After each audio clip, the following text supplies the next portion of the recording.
The Imperial Crown of India is the crown used by King George V in his capacity as Emperor of India at the Delhi Durbar of 1911.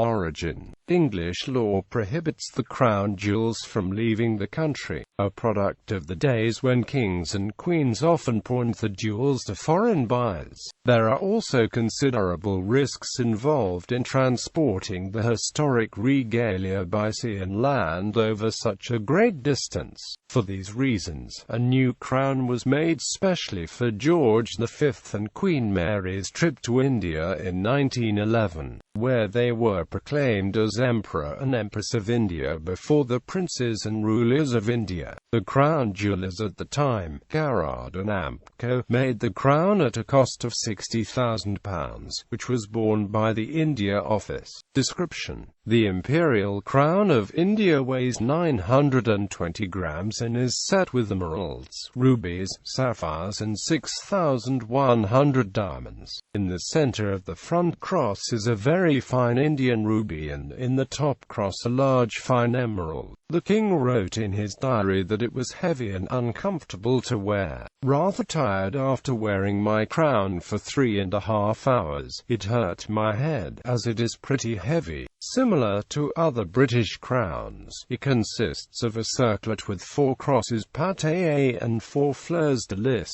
However, the 8 half arches on top, which join at a typical modern cross pâté, point upwards in the form of a Gothic ogee arch. The crown is the only crown of a British sovereign to have 8 half arches, in the style of continental European crowns, departing from the tradition of British crowns having 2 arches or 4 half arches. Usage: George and Mary were not crowned as Emperor and Empress at the ceremony. The Archbishop of Canterbury, Randall Davidson, did not think it appropriate for a Christian service to take place in a country where the people were mostly Hindu and Muslim. Instead, the king simply wore the crown as he entered the Durbar, and the Durbar was styled as an affirmation of the king's coronation, which had already taken place in the United Kingdom 6 months earlier. It has not been used since George V returned from India and is now a part of the crown jewels on display in the Jewel House at the Tower of London.